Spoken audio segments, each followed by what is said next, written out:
CIBIL score കുറവായിരുന്നുകൊണ്ട് നിങ്ങൾക്ക് ഇഷ്ടപ്പെട്ട ഫോണോ ഗാഡ്ജറ്റ്സോ നിങ്ങൾക്ക് ലാസ്റ്റ് വാങ്ങിക്കാൻ സാധിച്ചിട്ടില്ലേ? എന്നാൽ എന്താണ് ഈ സിബിൽ സ്കോർ?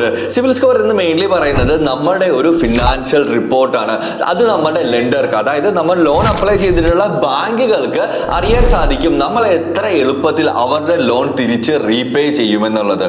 ഇനി ഇത് എങ്ങനെയാണ് കാൽക്കുലേറ്റ് ചെയ്യുന്നത്? നമ്മൾ നേരത്തെ എടുത്തിട്ടുള്ള ലോൺസിലെ ക്രെഡിറ്റ് കാർഡ്സ് ആകാം, എന്ത് തന്നെയാണെങ്കിലും അത് നമ്മൾ എത്ര എളുപ്പത്തിൽ എത്ര ഓൺ ടൈം പേയ്മെന്റ്സ് നമ്മൾ നടത്തിയിട്ടുണ്ടോ ഇല്ലയോ, നമ്മൾ എടുത്തിട്ടുള്ള പേയ്മെന്റ്സ് ലോൺ എമൗണ്ട്സ് ഏതൊക്കെ ടൈപ്പാണ്, നമുക്ക് എത്ര ക്രെഡിറ്റ് കാർഡ്സ് അല്ലെങ്കിൽ എത്ര ക്രെഡിറ്റ് കറന്റ് അവൈലബിൾ ആയിട്ടുണ്ട്. അതുപോലെ തന്നെ ഇത് എന്തുകൊണ്ടാണ് ഇത്ര സിഗ്നിഫിക്കന്റ് ആകുന്നതെന്ന് വെച്ച് കഴിഞ്ഞാൽ നമുക്ക് നല്ലൊരു ക്രെഡിറ്റ് സ്കോർ ഉണ്ടെങ്കിൽ അല്ലെങ്കിൽ സിബിൽ സ്കോർ ഉണ്ട് എന്നാണെങ്കിൽ ഡെഫിനറ്റ്ലി നമുക്ക് ഈ പറഞ്ഞിട്ടുള്ള ലോണുകളെല്ലാം തന്നെ എളുപ്പത്തിൽ കിട്ടും. അതുകൊണ്ട് നമുക്ക് ഇഷ്ടമുള്ള ഗാഡ്ജറ്റ്സും ഇഷ്ടമുള്ള വണ്ടികളും ഇഷ്ടമുള്ള ഹോം ലോൺസും നമുക്ക് ഈസി ആയിട്ട് ലഭിക്കുന്നതായിരിക്കും.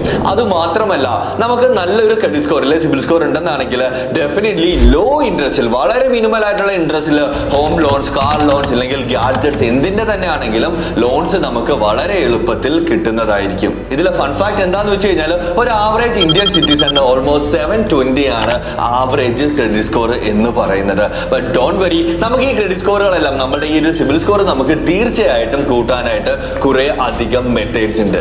ആദ്യം തന്നെ നമുക്കുള്ള ഈ ഒരു പെൻഡിങ് ബിൽസുകളെല്ലാം കറക്റ്റ് ഓൺ ടൈം തന്നെ നമ്മൾ പേ ചെയ്യുക. രണ്ടാമത് നമ്മുടെ ക്രെഡിറ്റ് കാർഡിന്റെ ബാലൻസ് എപ്പോഴും നമ്മൾ കീപ്പ് ചെയ്ത് വെച്ചേക്കുക, മിനിമൽ ആയിട്ട് തന്നെ കീപ്പ് ചെയ്യുക. ഫുൾ ക്രെഡിറ്റ് കാർഡ് യൂട്ടിലൈസേഷൻ ദയവ് ചെയ്ത് നിങ്ങൾ യൂസ് ചെയ്യാതെ ഇരിക്കുക.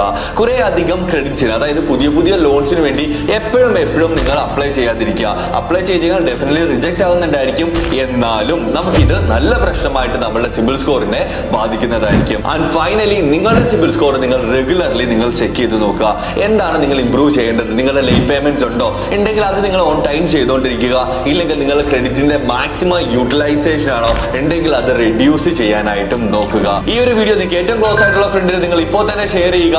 ഈ ഒരു വീഡിയോ തീർച്ചയായിട്ടും നിങ്ങൾക്ക് ഇഷ്ടപ്പെട്ടെങ്കിൽ ഇപ്പോൾ തന്നെ സേവ് ചെയ്യുക, ലൈക്ക് ചെയ്യുക, താഴെ കമന്റ് ചെയ്യുക. See you there in next video.